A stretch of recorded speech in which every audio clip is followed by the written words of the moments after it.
The fog had swallowed the Kentish coastline, pressing its damp grey weight against the leaded windows of Merryweather Manor. Inside the drawing-room, the atmosphere was even heavier, saturated with the scent of expensive lavender and the sharp, metallic tang of dread. Hercule Poirot sat perfectly still, his patent leather shoes catching the flicker of the hearth, his gaze fixed upon the empty velvet armchair where Mrs. Elspeth Vane had sat only hours before. Beside him, Inspector Japp paced the Persian rug, his boots creaking with a rhythm of profound frustration. On the mahogany side table lay the reason for their presence, a single ivory-handled letter-opener stained not with blood, but with a thick, viscous violet ink that matched the stationery Mrs. Vane had used to summon Poirot 3 days prior. Mrs. Vane had been a woman of precise, almost chilling foresight. Her letter had not been a plea for protection, but a calm notification of her impending demise. "I shall be dead by midnight on Tuesday," she had written in her elegant, looping script. "The door will be bolted from the inside, the windows latched against the salt air, and yet the transition will occur. Please arrive at dawn on Wednesday to collect the truth." Poirot had arrived to find exactly what was promised. The bedroom door had been breached by a panicked butler at 6:00 a.m. Mrs. Vane lay cold in her bed, her expression one of serene triumph rather than terror. There were no marks on her throat, no scent of almonds on her breath, and the tea service by her bedside was untouched. The room was a fortress, a sealed casket of stone and oak, with no secret passages or hidden vents to betray the laws of physics. The mystery was not merely the death, but the absolute absence of a cause. The local physician had found no trace of trauma, and yet the woman's heart had simply ceased to beat at the stroke of 12, just as she had prophesied. Japp gestured wildly at the letter-opener. "It makes no sense, Poirot. She predicts her own murder, locks herself in a room where no one can reach her, and then dies of what? Politeness. And then there's this." He pointed to the violet ink on the blade. "The maid says she was writing in her journal until 11. We found the journal, but the last page has been ripped out. If she killed herself, where is the rest of the ink? Why is it on a knife that hasn't cut a soul?" Poirot leaned forward, his mustache twitching with a mixture of curiosity and professional irritation. He observed the room not as a scene of tragedy, but as a complex mechanism that had jammed. The unsolvable nature of the crime was, to him, a deliberate affront to logic. Mrs. Vane had staged her exit with the meticulousness of a grand theatre production. The locked door was a classic trope, a flourish meant to distract the little grey cells from a more subtle deception. He noted the way the violet ink on the letter-opener had dried in a peculiar raised crust, unlike the flat stain on the stationery. It was a clue that felt both intentional and mocking, a random splash of colour in a monochrome tragedy. As the wind howled against the manor's stone skin, Poirot realized that Mrs. Vane hadn't just predicted her death, she had choreographed it, leaving behind a riddle that seemed to defy the very gravity of reason. The silver bell sat on the mahogany sideboard, a silent witness to the growing unease in the morning room. Poirot's gaze remained fixed on Henderson, the butler, whose composure was fraying like an old velvet curtain. "A bell that summons no one, and a prophecy that summons the police," Poirot murmured, his voice a silk thread cutting through the heavy air. "Tell me, Monsieur Henderson, when you breached the door at 6 of the clock, did you find the air in the bedroom to be peculiar, perhaps a scent that did not belong to the lavender of the mistress?" Henderson's Adam's apple bobbed convulsively. "It was stagnant, Monsieur Poirot, like a tomb. But the mist outside was so thick I could barely see my own hands as I threw my shoulder against the oak. It was cold, terribly cold." Japp narrowed his eyes, scribbling in his notebook. "Cold? The windows were latched, man. The hearth in her room was still warm when we arrived. How could it be cold?" Henderson faltered, his gaze darting toward Mademoiselle Genevieve. "Perhaps it was the chill of death, Inspector. I cannot say. I only know that the mistress had prepared for this. She had paid her debts, burned her private correspondences, and spent the evening in prayer." It was a practiced answer, one that smoothed over the edges of the impossible, yet Poirot noted the way Henderson's fingers twitched toward the silver bell, as if he expected it to ring of its own accord. The butler was too eager to lean into the supernatural, to paint a picture of a woman walking calmly into the fog of her own making. And you, Mademoiselle Poirot, turned his attention to Genevieve, whose peacock blue sleeve was now tucked firmly beneath her charcoal shawl. You were with your aunt until 11, were you not? She was writing in her journal, the inspector tells me, a journal that is now missing its final, vital thought. Genevieve tilted her head, a stray lock of dark hair falling over her pale forehead. She was writing, yes, but she was not herself. She spoke of the violet transition. She said the ink would carry her message where her voice could not. I thought it was the rambling of a tired mind, monsieur. I did not know she had a knife. She looked toward the ivory-handled letter opener with a shudder that seemed a fraction too delayed to be genuine. I left her to her meditations. I went to my room, locked my own door, and wept until the sun rose. I heard nothing, no struggle, no footsteps, only the wind. Only the wind, Poirot repeated, his eyes narrowing into green slits. A most convenient witness, the wind. It covers the sound of a bolt being drawn, or perhaps the sound of a heavy bureau being moved. He watched the color drain from Genevieve's cheeks. The contradictions were beginning to mount like a rising tide. Henderson claimed the room was cold and stagnant, yet the hearth was warm. Genevieve claimed to have heard nothing but the wind, yet the butler's shoulder hitting a heavy oak door at dawn should have echoed through the silent stone corridors of the manor. Furthermore, the maid had previously stated the journal was on the nightstand at midnight, yet Genevieve spoke of her aunt meditating without mentioning the book's location. The air in the room grew stifling as Poirot began to pace, his patent leather shoes clicking a precise rhythm against the floorboards. "Everyone in this house is a poet," he said suddenly, stopping before a large medieval tapestry that depicted a stag being cornered by hounds. "You speak of divine plans and violet transitions and chills of death. But I, Hercule Poirot, I am a man of prose. I look for the thumbprint on the page, the smudge on the bell, and the thread on the floor. You all tell me what she said would happen, but no one has yet told me what they saw happen." He turned back to them, his expression one of polite, lethal curiosity. "Monsieur Henderson, why is it that a man who has served this house for 30 years forgets that the master bedroom has a secondary boltone that can only be engaged from the hallway? And mademoiselle, why does a grieving niece wear her finest silk beneath a shroud of wool?" The silence that followed was not the silence of peace, but the heavy, suffocating silence of a trap about to spring. The accusation regarding the hidden silk dress hung in the air like a localized storm cloud, turning Mademoiselle Genevieve's pale composure into a mask of brittle porcelain. Japp shifted his weight, his eyes darting between the butler's trembling hands and the niece's stiff posture. Poirot, however, did not press the point with a shout. He merely began to circle the room, his hands clasped behind his back, as if he were admiring a gallery of rogues. "In every mystery, there is a thicket of motives," he began, his voice dropping to a conversational purr. To the world, Mrs. Vane was a mystic, a woman with her head in the stars. But to those within these walls, she was the holder of the purse strings, was she not? A woman who controlled the destiny of her house with the same rigidity she used to predict her own end. He stopped before Henderson, who had begun to polish a silver tray with a frantic circular motion. 30 years of service, Henderson. A long time to wait for a legacy that never seems to arrive. I have learned that Mrs. Vane recently spoke of altering her will to leave the entirety of the Merryweather estate to a foundation for psychic research. A devastating blow for a man who expected a comfortable retirement in a cottage by the sea. Henderson's face went from grey to a mottled purple. She was mad, Monsieur Poirot. To throw away the family's history on charlatans and table rappers. I loved the mistress, but I would not see the house sold to fools. The admission of resentment was sharp and jagged, but it was quickly followed by a desperate defense. But I was in the pantry. The undercook saw me polishing the silver until midnight. I could not have been in a locked room and the pantry at once. Poirot nodded absently, his attention already shifting back to Genevieve. "And then we have the niece, the beautiful mademoiselle who wears the colors of a celebration beneath the shroud of a mourner. You speak of weeping until the sun rose, yet your eyes, they are not the eyes of a woman who has spent the night in salt tears.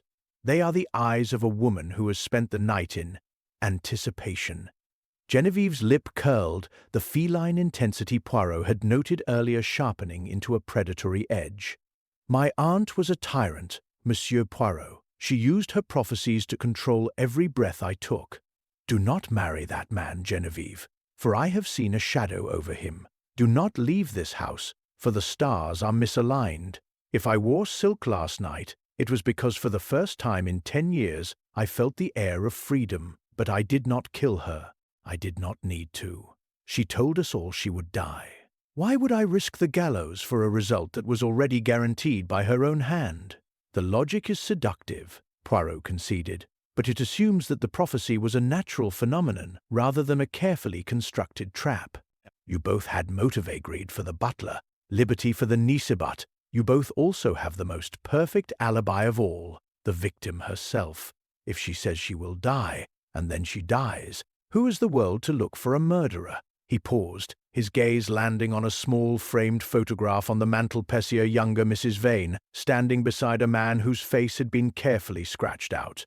But there is a third shadow in this maze, a fear that outweighs greed and liberty, the fear of a secret that refused to stay buried in the Kentish fog.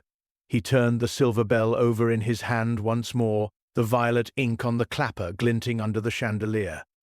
You see, Inspector, the letter opener was not used to kill, and the bell was not used to summon. They were used to communicate. Every piece of this puzzled missing journal page, the peacock silk, the violet ink points not to a single act of violence, but to a collaborative theatre.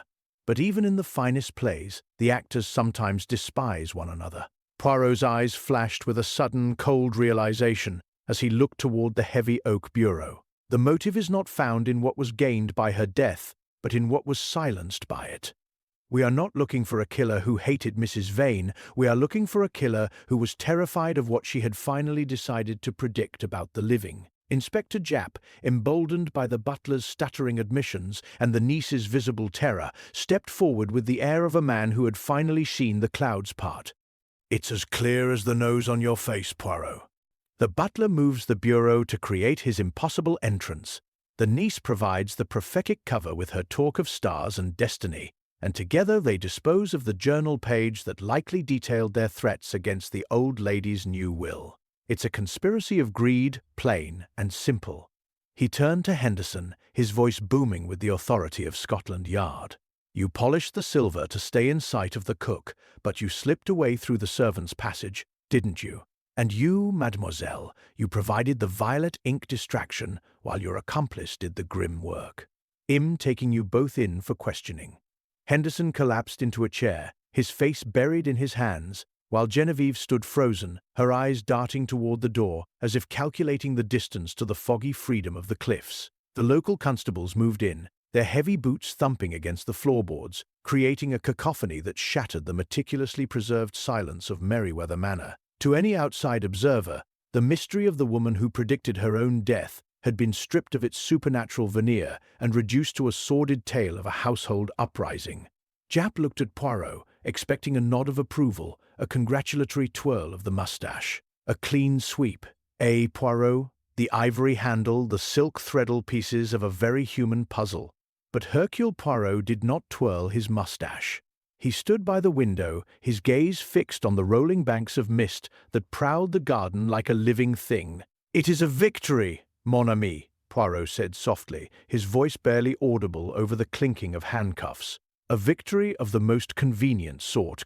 It satisfies the mind that seeks a quick resolution, and it provides a villain for every motive we have unearthed. Greed and liberty are the grand motivators of the human heart, are they not?" He turned back to the room, his expression unreadable, his green eyes reflecting the cold light of the hearth. But the little grey cells, they are troubled. They whisper to me that this solution is too loud. It has the clatter of a stagehand dropping a bucket in the middle of a soliloquy. Japp paused, one hand on Henderson's shoulder. "What are you talking about? We have the ink, the motive, and the opportunity." Poirot walked slowly toward the sideboard and picked up the silver bell once more, tilting it so the light caught the inner rim. If Henderson and Mademoiselle were partners in this theatre, why would they leave the peacock silk on the bureau and the ink on the bell?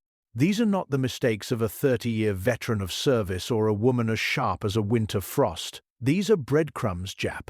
They are invitations. He looked past the suspects, his eyes scanning the shadows of the hallway where the other servants huddled in the gloom. Somewhere in the house, a floorboard creaked not, the heavy tread of a policeman, but the light, purposeful step of someone who believed the play had reached its final curtain. The real criminal was not cowering in a chair or standing in defiance. They were waiting for the police to depart with their conspirators so the true prize could be claimed. Poirot realized with a jolt of cold clarity that the unsolvable crime was not the murder of Mrs. Vane, but the framing of her heirs. The prophecy hadn't been a warning to the victim, it had been a death warrant for the reputations of everyone else in the house. As Jap prepared to lead his prisoners away, Poirot's hand shot out, gripping the inspector's sleeve with surprising strength. "Wait, Jap. Do not close the cage yet. The bird we are hunting is still singing in the rafters, and it believes we have already left the theatre." Jap paused, his hand still heavy on Henderson's shoulder, as the wind rattled the manor's leaded glass with a sudden violent shiver. The inspector looked from the cowering butler to the defiant niece, then back to Poirot, whose eyes were no longer on the suspects but on the scratched-out face in the photograph atop the mantel. "You say the bird is still singing, Poirot. But these two have the motive and the means. What could possibly be left?" Poirot did not answer immediately. Instead, he stepped toward the heavy oak bureau, his fingers tracing the grain of the wood until they reached a small, inconspicuous drawer at the very basier drawer that required one to kneel on the damp carpet to even perceive its existence. "The past, Jap, is like the fog outside. It obscures the landmarks we think we know," Poirot said, his voice dropping to a low, melodic baritone. He manipulated a hidden catch, and the small drawer slid open with a protest of aged wood. Inside lay not gold or letters, but a weathered, yellowed newspaper clipping from 20 years ago. The headline, though faded, was still legible. "The Tragedy at Blackwood Hall. Governess exonerated in mysterious poisoning." Poirot smoothed the paper with a gloved hand. "Do you remember the Blackwood case, Jap? A wealthy patriarch died in a locked study. The governess was accused, for she was the only one with a key, yet she was acquitted because no trace of poison could be found in the victim, only a strange violet discoloration of the tongue." A sharp, audible gasp broke the silence, but it did not come from Genevieve or Henderson. It came from the shadows near the doorway, where the quiet, unassuming housekeeper, Mrs. Miller, stood clutching a duster as if it were a weapon. The blood had drained from her face, leaving her skin the color of parched parchment. Poirot turned toward her, his expression one of profound sadness. "The governess, she vanished after the trial, did she not? Seeking a new life, a new name, and perhaps a way to ensure that history would not repeat its cruelty. But the past is a persistent creditor. What does a 20-year-old poisoning have to do with Mrs. Vane's heart stopping?" Jap demanded, though his grip on the butler loosened. Poirot gestured to the silver bell and the ivory letter opener. "Everything, mon ami. Mrs. Vane did not just predict her death, she was being reminded of it. Someone in this house knew her secret. Someone knew that Elspeth Vane was the woman who had walked free from Blackwood Hall, and someone was using that knowledge to bleed her dry. The violet transition was not a psychic prophecy, it was a threat, a reminder of the violet stain that had once nearly cost her her life." He walked toward Mrs. Miller, who seemed to shrink into the wainscoting. "You were the daughter of the man at Blackwood, were you not? The young girl who watched her father die while the governess escaped justice. You followed her, waited for decades, and took a position in her house, biding your time until the stars, the shadows were aligned." The housekeeper's eyes flashed with a sudden, terrifying clarity. "She killed him," Mrs. Miller whispered, her voice no longer the meek tone of a servant. "She killed him with a trick of the air, and she lived in luxury while my family fell to ruin. I didn't want her money. I wanted her to feel the walls closing in, just as she made me feel." The web of deception had shifted. The greed of the butler and the rebellion of the niece were merely the chaotic ripples on the surface. The true current was a cold, deep-seated vengeance that spanned 20 years. The unsolvable crime was becoming a map of old wounds, and as Poirot looked at the housekeeper, he saw not a murderer in the traditional sense, but a ghost who had finally stepped out of the fog to claim a long-overdue debt. The room felt smaller now, the air thickening as the hidden connection between the mistress and the servant turned the manor into a cage built of memory and malice. The revelation of the Blackwood Hall clipping seemed to freeze the very blood in the room, yet Poirot did not move to restrain the housekeeper. Instead, he returned to the mahogany side table and picked up the ivory-handled letter opener with a delicate, almost reverent touch. "The past is a heavy trunk, is it not, Madame Miller? One cannot carry it forever without the knees beginning to buckle." He turned the blade in the light, the crust of violet ink shimmering with a dull, synthetic luster. But there is a detail that bothers the little grey cells. In the Blackwood case, the victim's tongue was stained. Here, the ink is on the knife, on the bell, and on the ripped journal Pagette. Mrs. Vane's mouth was as clear as a winter's morning. A different method for a different woman, perhaps. Japp stepped forward, his eyes narrowed at the housekeeper. "If she poisoned her, Poirot, we'll find it in the autopsy. Science doesn't lie, even if it takes 20 years to catch up." Poirot shook his head slowly, his gaze never leaving Mrs. Miller's haunted face. "Science is a magnificent tool, Japp, but it is the psychology that provides the key. A woman who predicts her own death is a woman who has been convinced of its inevitability." Suddenly, Poirot did something entirely unexpected. He reached into his pocket and produced a small silver snuff box. He opened it, revealing a fine, crystalline powder that caught the flickering light of the hearth. "In my travels, I have encountered a substance used by the illusionists of the Orient. When inhaled, it creates a brief, vivid hallucination of one's greatest fear, a violet transition of the mind, as it were." Without warning, Poirot blew a small cloud of the powder toward the silver bell on the sideboard. "Madame Miller," he said, his voice rising in a sharp, commanding tone that filled the room. "The bell! Ring it now, and let the truth sound through this house. If you are innocent of the trick of the air that killed your mistress, the sound will be as pure as a cathedral chime. But if the violet ink carries the curse of Blackwood—" He left the sentence hanging, a pregnant pause that seemed to vibrate with the hum of 1,000 unspoken secrets. The housekeeper's eyes went wide, her pupils dilating until they swallowed the irises. Her hand, previously hidden in the folds of her apron, shot out toward the bell with a desperate, jerky motion, as if she were a marionette pulled by a frantic wire. "No!" she shrieked, her voice cracking into a jagged shard of sound. She did not ring the bell. Instead, she struck it from the sideboard, sending it clattering across the floorboards. As it rolled, she collapsed to her knees, scrubbing her hands against her apron with a frantic, obsessive energy. "Don't touch the clapper.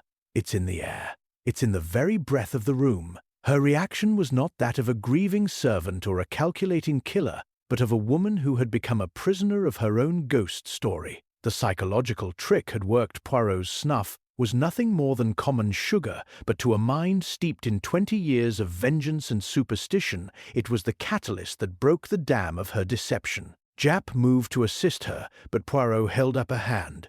"Observe, Inspector. She does not fear the police, she fears the air. The impossible death was not a poisoning of the blood, but a poisoning of the expectation." He walked to the fallen bell and pointed to the inner rim.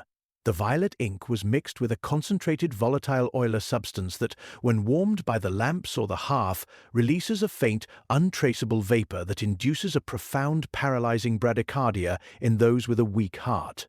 Mrs. Vane didn't die of a prophecy, she died of a controlled environment. And the person who controlled that environment was the only one who knew that Mrs. Vane's heart had been failing since the days of Blackwood Hall. Mrs. Miller looked up, her face a mask of ruined triumph. "She deserved to die in a room she couldn't escape," she hissed, "just as my father did. I only gave the stars a little help."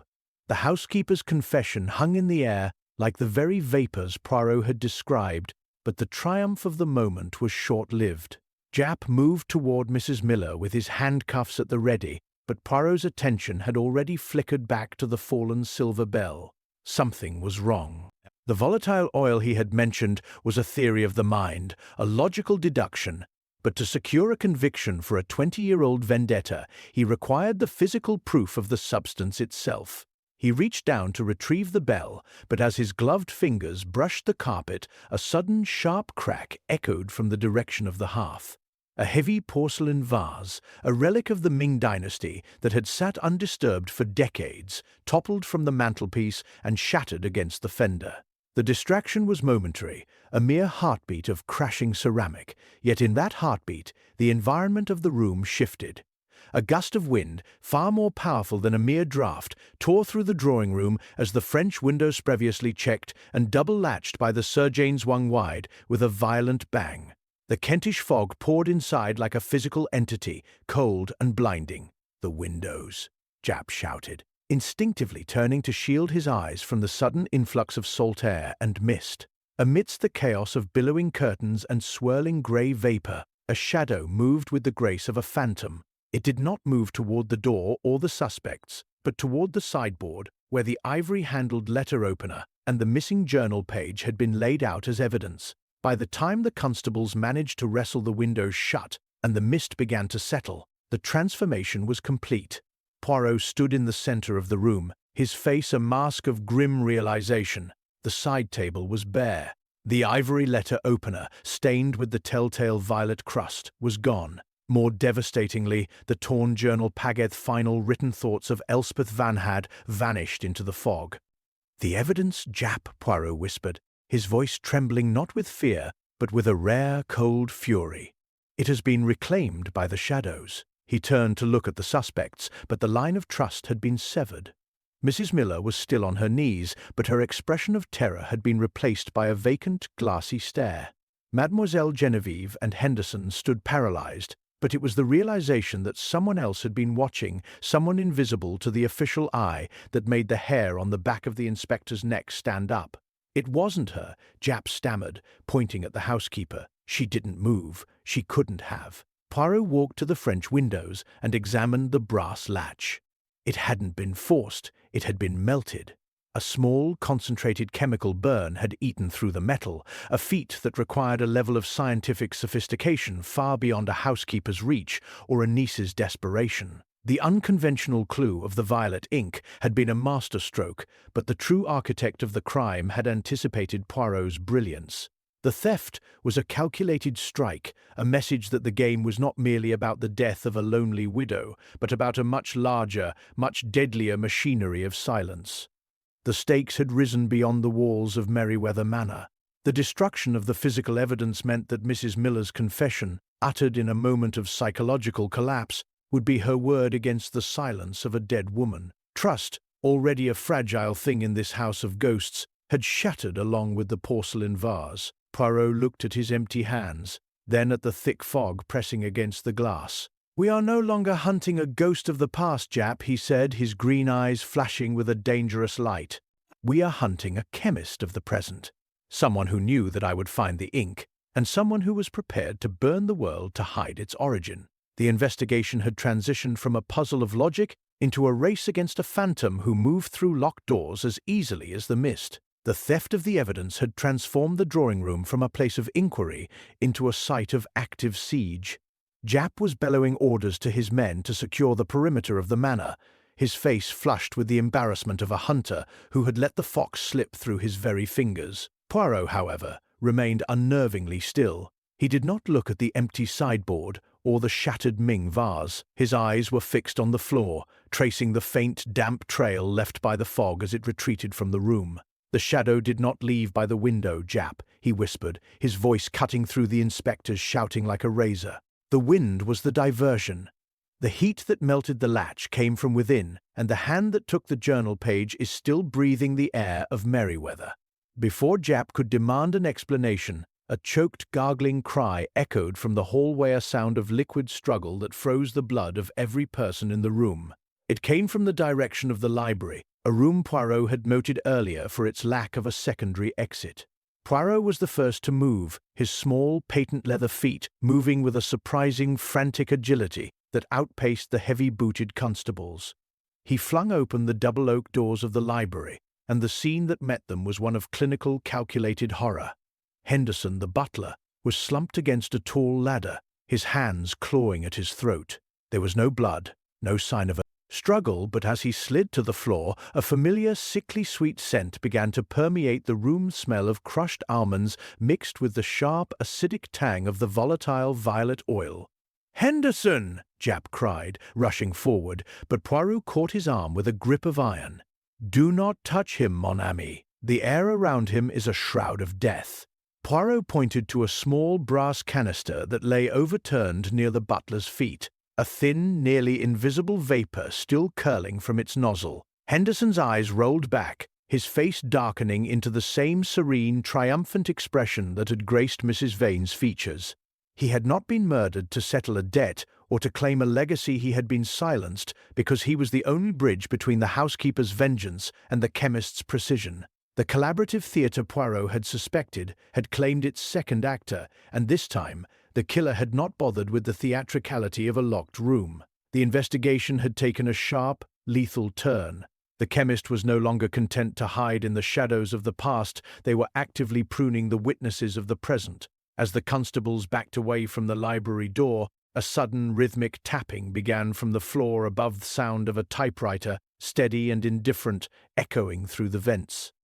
It was a sound that should have been impossible in a house paralyzed by murder. Poirot looked up at the ceiling, his mustache quivering with a mixture of rage and realization. The second murder was not the end of the killer's plan, it was a distraction to ensure the third shadow could complete their work. "The niece," Poirot hissed, turning to the empty space where Mademoiselle Genevieve had stood only moments before. She did not weep, Japp, because she was not the victim, she was the apprentice. In the chaos of the fog and the shattered vase, Genevieve had vanished. The peacock silk that Poirot had seen beneath her shawl was not a sign of celebration, but a uniform of a different sort. The chemist had not been a ghost from Blackwood Hall, but a student of its secrets, and as the tapping of the typewriter suddenly ceased, a new, even more terrifying silence descended upon Merryweather Manor. The detective was no longer merely solving a puzzle of the past. He was standing in the center of a laboratory where the next experiment was already being prepared, and the next subject, he realized with a cold jolt of clarity, was intended to be Hercule Poirot himself. The library was a chamber of heavy, suffocating silence, broken only by the distant, rhythmic ticking of a grandfather clock that seemed to be counting down the final seconds of a grand design. Japp was occupied with the grim logistics of the butler's collapse, his voice hushed as he directed his men to clear the corridor, but Poirot stood immobile. His eyes were not on the fallen Henderson, nor on the brass canister, but on the dust that had settled upon the polished surface of the typewriter desk in the corner. The tapping had ceased, leaving behind a void that felt more like a presence than an absence. "The pattern, Japp," Poirot whispered, his voice steady despite the madness. "It does not lie in the stars or the violet transitions. It lies in the symmetry. The symmetry of a mind that cannot bear a loose thread." He walked toward the typewriter, his gloved hand hovering over the keys. A single sheet of paper remained in the carriage, blank save for a series of repetitive, nonsensical characters at the very top. VIOLET, VIOLET. It was the work of a person testing the tension of the ribbon, a mechanical habit that spoke of cold preparation rather than panicked flight. But it was not the paper that caught the light of Poirot's intellect, it was the small crystal inkwell beside it. The ink within was not the deep black of a scholar, nor the blue of a correspondent. It was a pale, shimmering violet, identical to the crust on the letter opener and the smudge on the silver bell. "I have been a fool of the most classic variety," Poirot murmured, a faint, self-deprecating smile touching his lips. "I looked for a chemist in the shadows, yet I ignored the artist in the light." He turned back to the room, his gaze sweeping over the heavy oak bureau, the shattered Ming vase, and the peacock blue thread he had found earlier. "Recall the niece's words, Japp. She said her aunt told her not to marry a certain man because she had seen a shadow over him. We assumed the aunt was a tyrant, but what if the aunt was a protector? What if the prophecy of her own death was not a delusion, but a desperate final signal to the world that she had invited a wolf into the fold?" The misplaced detail of one that now sat in the center of Poirot's mind, like a diamond in a coal cellar, was the journal. Not the fact that it was missing its final page, but the way it had been described. Genevieve had said her aunt was writing in it until 11, yet the maid had seen it on the nightstand at midnight. If the aunt had been truly meditating in a locked room, she would not have moved the book. But a chemist, one who needed to calibrate a volatile vapor, would need to monitor the victim's final moments. The peacock blue silk was not a garment of freedom, it was the exact shade of a laboratory litmus, a fabric treated to change hue in the presence of the very gas that had stilled Mrs. Vane's heart. The niece did not learn from the housekeeper, Poirot stated, his voice ringing with a newfound clarity. The housekeeper was the distraction, the tragic figurehead used to provide a motive of ancient revenge, but the science, the melting of the brass, the precision of the violet transition that requires a modern education. One that Mademoiselle Genevieve acquired during her years of study in Paris, financed by the very aunt she has just discarded. The pattern was now a map of absolute betrayal. The prophecy had been a script written by the niece and forced upon the aunt through a slow, systematic poisoning of her sanity. Mrs. Vane hadn't predicted her death. She had been reading from a ledger of her own execution, and the final page of that journal, one now tucked into a peacock blue bodice, the only evidence that she had finally realized who her executioner was. "The library door is locked from the outside, Jap," Poirot noted calmly, gesturing to the heavy oak panels. "And the vents are beginning to hiss. The symmetry demands a final act." The great Hercule Poirot, defeated by the very vapor he so expertly described. He reached for his pocket watch, checking the time with a clinical detachment. "We have exactly 3 minutes before the violet transition becomes our own reality. But fortunately, a man of prose always keeps a spare key to the theatre." The faint metallic hiss from the ventilation grates grew more pronounced, a rhythmic wheeze that seemed to mock the frantic efforts of Jap's men as they threw their shoulders against the now sealed library doors. Poirot, however, remained a figure of immovable calm, his eyes fixed on the empty chair where Genevieve had sat with such rehearsed sorrow. "The 3 minutes, Jap, they are not for us to pray, they are for us to understand," he said, his voice a steady anchor in the rising tide of panic. "You think this was for the inheritance, for the House of Stone and the Kentish fog? No. The greed of the butler was a simple thing, but the ambition of the niece is a void that no estate could ever fill. She did not kill for the money, Inspector. She killed for the method."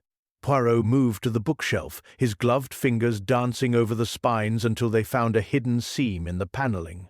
With a sharp tug, he revealed a small, recessed alcove containing a series of glass vials and a leather-bound notebook, its pages filled with neat, cramped chemical formulas. In Paris, Mademoiselle Genevieve was not merely a student of the arts.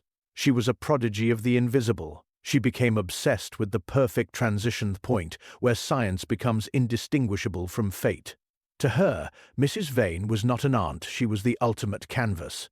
A woman already steeped in the occult, already primed to believe in the impossible. Genevieve wanted to prove that she could command the very soul of another through the chemistry of fear. The shocking depth of the girl's depravity began to bleed through the architectural elegance of the crime.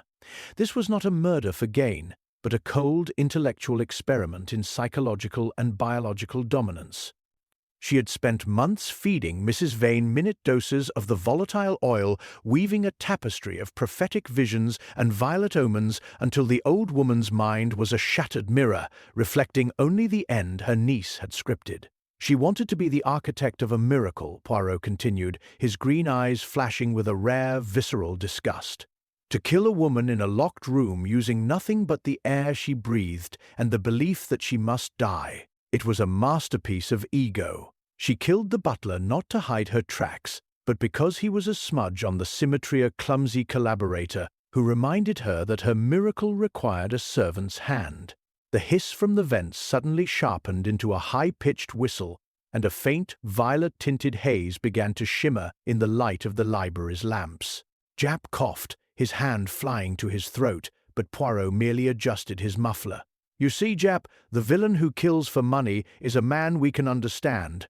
But the villain who kills to prove they are a god, that is the shadow that truly haunts the world." She believed her intellect had elevated her above the laws of men and the constraints of morality. She took the tragedy of Blackwood Haller's story she lightly pried from the housekeeper with the same surgical precision she used on her aunt and repurposed it as a red herring. She used the ghosts of the past to mask the monster of the present. As the air in the room grew heavy and sweet, Poirot reached not for a key, but for a heavy brass fire extinguisher mounted beside the hearth. She expects us to die in the violet transition, fulfilling her final prophecy and leaving her as the sole survivor, the tragic heiress who witnessed the impossible. But she forgot one thing, Jap. A man who obsesses over the symmetry of his mustache, as I do, understands that even the most perfect laboratory has a flaw. With a sudden, forceful swing, Poirot smashed the nozzle of the extinguisher directly into the ventilation intake, the pressurized foam surging into the pipes with a violent, gurgling roar. The hissing stopped instantly, replaced by the sound of something a summoner coking in the crawlspace above. The master chemist had forgotten that while she ruled the air, Hercule Poirot understood the mechanics of the house. The foam from the extinguisher hissed as it clogged the narrow vents, and for a moment the library was plunged into a silence more profound than any that had preceded it. Then a frantic scuffling sounded from the crawl space above, followed by the heavy thud of a concealed panel dropping open in the shadowed alcove of the servants' corridor. Poirot did not flinch. He adjusted his cuffs, his expression one of weary disappointment rather than triumph. "The exit of the artist is rarely as graceful as the entrance, Jap," he remarked as a figure stumbled into the dim light of the hallway. Genevieve stood there, the charcoal wool shawl discarded to reveal the shimmering peacock blue silk, now stained with the white residue of the extinguisher. Her face, once a mask of porcelain grief, was contorted with a cold, calculating rage. "You think a bit of foam can stop the transition?" She spat, her voice no longer a whisper but a sharp, clinical instrument. She held a small glass orb in her hand, filled with a swirling violet liquid that seemed to pulse with a light of its own. "My aunt was a relic of a dying age, a woman of superstitions. I gave her a death that matched her delusions. It was a mercy. And Anderson, he was a blunt tool that had served its purpose." She took a step toward Poirot, the orb raised high. The constables hesitated, sensing the volatility of the glass, but Poirot remained anchored to the floor. "The mercy of a scientist who wishes to see how the heart stops," Poirot said softly. "But you made the classic error of the specialist, mademoiselle. You focused so intently on the chemistry of the air that you forgot the chemistry of the blood." Genevieve's eyes narrowed, a flicker of doubt crossing her features. "What are you talking about? The vapor is untraceable. The heart simply forgets to beat." Poirot took a slow, deliberate step toward her. "It is untraceable in a victim who is unprepared. But for a man who has spent his life studying the poisons of the mind and the body, there are countermeasures.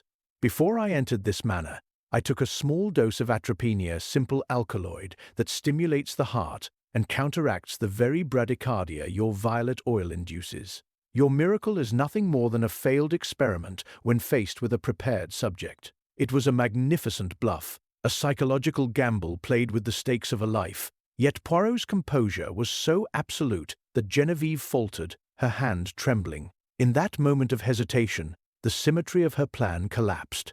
She realized that the god she had imagined herself to be was merely a girl with a glass jar in a room full of men who refused to believe in her magic. With a scream of frustrated ego, she moved to dash the orb against the stone floor, intending to take them all into the fog with her. But Jap, moved by a sudden protective instinct for his friend, lunged forward. He caught her wrist mid-swing, the glass orb slipping from her fingers and landing softly on the thick Persian rug intact, yet powerless. The struggle was brief and pathetic. The master of the violet transition was reduced to a sobbing, shivering wreck as the iron handcuffs clicked shut around her wrists. Poirot watched as they led her away, her peacock blue silk trailing in the dust of the manor she had tried to claim through blood and science. He walked to the window and pushed it open, letting the natural, salt-heavy air of Kent sweep away the last of the synthetic sweetness.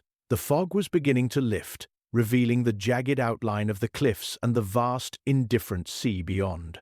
She had the intellect of a genius, Jap, Poirot sighed, watching the police lanterns flicker in the driveway, but she lacked the one thing that makes a human being truly dangerous: a heart that understands the value of another. The mystery of the woman who predicted her own death was solved, not by the stars or the vapors, but by the relentless, quiet logic of the little grey cells that refused to let a shadow go unexamined.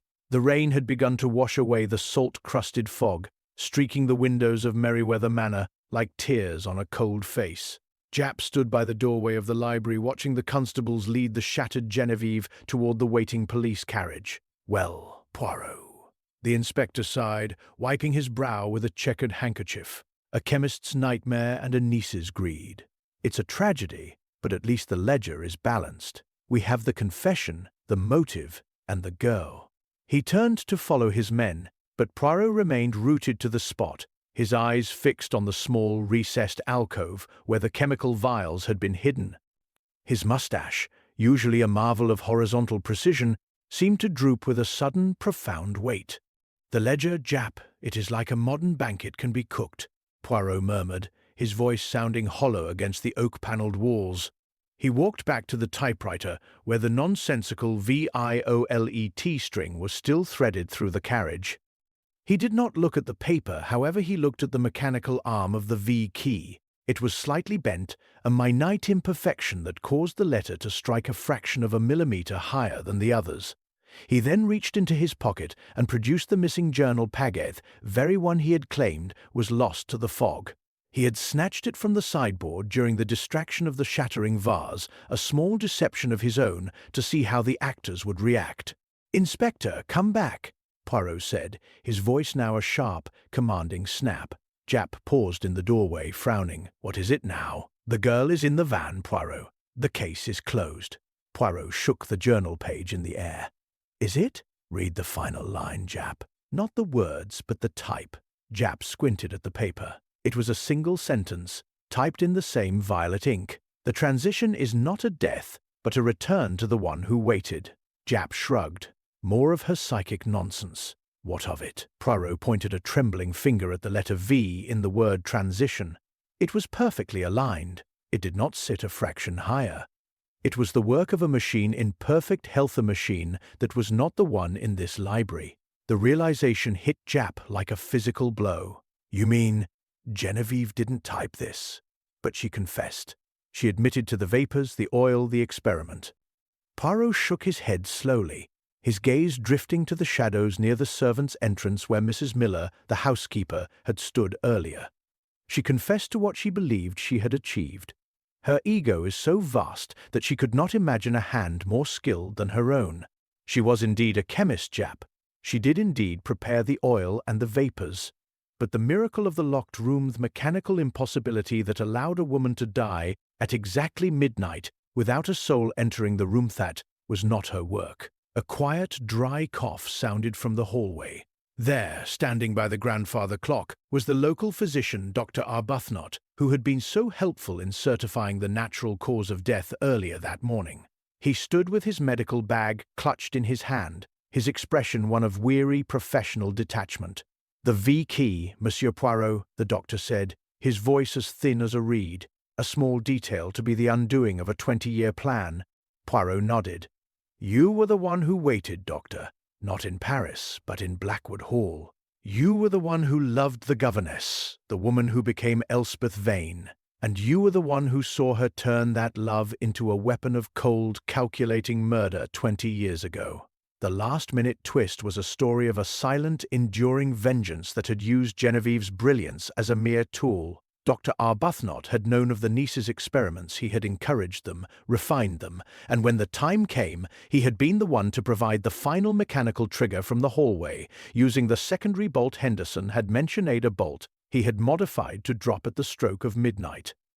He had framed the niece for a crime she thought she had committed alone, ensuring that both the woman who had broken his heart and the protégé who shared her cold blood would be scoured from the earth.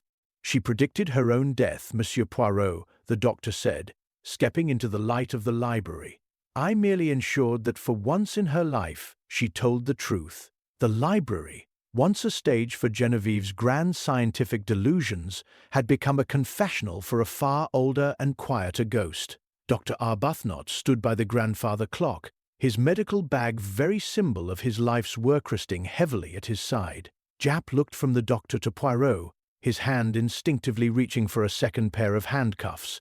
"So, the niece was the chemist, but you were the clockmaker, Doctor. You let her build the trap, but you were the one who sprung it." The doctor did not lower his gaze. There was a weary sort of peace in his eyes, the look of a man who had finally put down a burden he had carried through 20 years of Kentish winters. "The secondary bolt, Jap," Poirot said, his voice devoid of its usual theatricality. It was the only mechanical impossibility. A door cannot be bolted from the inside by a woman whose heart has already stopped, unless the bolt is waited to drop when a specific vibration, a cursed vibration of the grandfather clock striking 12, a simple modification for a man who spent his Sundays repairing the manor's timepieces. Poirot walked to the doctor, his patent leather shoes silent on the rug. "You knew Genevieve was poisoning her aunt's mind? You saw the violet transition taking shape, and instead of stopping it, you perfected it. You ensured that when the girl released her vapor, the room would become an unbreakable tomb, framing the student for the master's sins." Arbuthnot smiled thinly, a ghost of a gesture. "Elspeth Vane killed my soul at Blackwood Hall, Monsieur Poirot. She used my love to hide her poison, and then she discarded me like a broken syringe.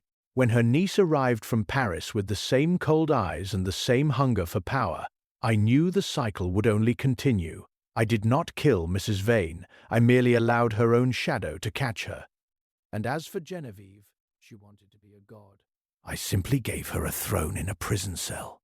He reached into his bag, not for a weapon, but for a small amber vial. Before Jap could move, the doctor had uncorked it and pressed it to his lips. It was not the violent, gasping end of the butler, but a swift, quiet departureth final mercy of a man who knew too much about the biology of the end. As Arbuthnot slumped into the velvet armchair, the amber vial rolling harmlessly away, a profound and unsettling silence reclaimed Merryweather Manor. The rain continued to lash against the glass, washing the last of the violet dust into the soil. Jap blew out a long, ragged breath, looking at the two bodies that now occupied the library. Justice, Poirot. Or just a very long way of saying goodbye? Poirot did not answer immediately. He adjusted the doctor's head against the cushion with a touch of unexpected gentleness, then turned to face the window. "Justice is a cold hearth, Jap," Poirot mused, his reflection in the dark glass appearing aged and somber. "We have the niece in the van, the doctor in the chair, and the mistress in the earth. The unsolvable crime has been solved, yet the air remains heavy." He picked up his hat and cane, his eyes lingering one last time on the typewriter and the bent V-keithed tiny, overlooked floor that had unraveled a 2-decade tapestry of revenge. The clues were there, as they always are. The alignment of a key, the scent of a memory, the peacock silk that was too vibrant for a house of mourning. "We see what we expect to see, mon ami. We expected a psychic mystery, so we missed the clockmaker in the hall." As they stepped out into the damp morning air, leaving the manor to the local constabulary and the ghosts of the past, Poirot paused by the gates. The fog had vanished completely, leaving the Kentish coastline sharp and unforgiving.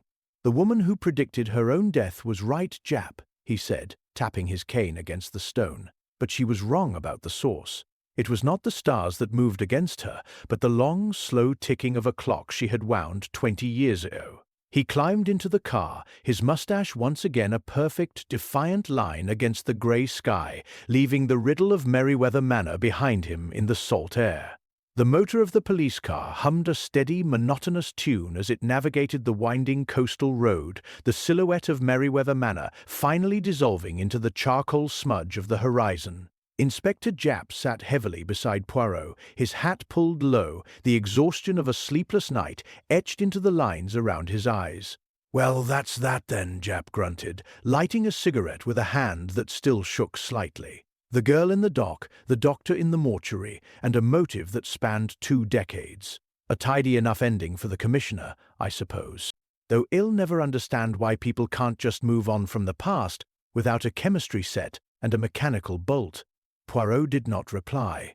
He sat with his gloved hands folded over the silver head of his cane, his eyes fixed on the rain-streaked window. The symmetry he had so praised earlier felt, in the cold light of the morning, like a garment that had been tailored slightly too tight. The doctor's confession had been absolute, and Genevieve's ego had been her own undoing, yet a small, persistent thorn remained embedded in the little grey cells. He reached into his pocket and withdrew the ivory-handled letter opener, which he had quietly reclaimed from the evidence bags before leaving the library. He turned it over, the dried violet crust flaking slightly under his thumb. "Jap," Poirot said softly, his voice barely rising above the wind. "The doctor, he was a man of the old school, a man of clockwork and quiet poisons. Tell me, in his medical bag, did you happen to see a fountain pen?" Jap blinked, surprised by the sudden shift. "A pen? I don't know, Poirot. Stethoscopes, bandages, the usual." "Why?" Poirot's eyes narrowed. "Because the journal Pageth one I found was typed. But the letter that summoned me to this house 3 days ago, the one Mrs. Vane wrote to predict her death, was written in a flowing, elegant script, in that same violet ink." The car hit a pothole, jarring the detective's frame, but his gaze remained steady.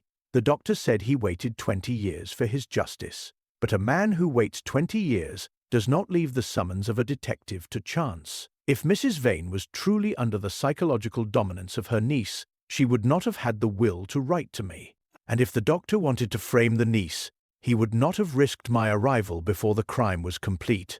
Poirot traced the edge of the letter opener. The violet stain was not just ink, it was a signature. He realized now that the prophecy had not been a trap for the living, nor a cry for help from the victim. It had been a third party's invitation, a choreographer who had ensured that Hercule Poirot was present to witness the exact moment the clockwork struck 12. Somewhere in the distance, a steamship let out a long, mournful whistle, a sound that seemed to echo the unanswered question in the car. If the doctor was the clockmaker and the niece was the chemist, there was still a phantom who had acted as the prompter, the one who had sent the letter to London to ensure the curtain rose on time. Poirot reached into his other pocket and pulled out the original summons he had received in London. He held it up to the dim light of the car's interior. Beneath the elegant violet script of Mrs. Vane, there was a faint, embossed mark on the corner of the heavy cream papier, a small, stylized crest of a falcon in flight. It was a mark he had seen only once before, in a case involving the high cabinets of the French government, a mark belonging to a man who dealt not in murders, but in the manipulation of fates. The mystery of the woman who predicted her own death had ended, but as Poirot watched the Kentish countryside fly past, he knew the violet transition was merely one movement in a much larger symphony. The doctor and the niece were caught in the gears, but the hand that had wound the watch was still out there, moving through the fog of Europe with a different kind of precision. Poirot settled back into the leather seat, a faint, dangerous smile playing on his lips. The case was closed, but the game, it seemed, had only just begun to expand.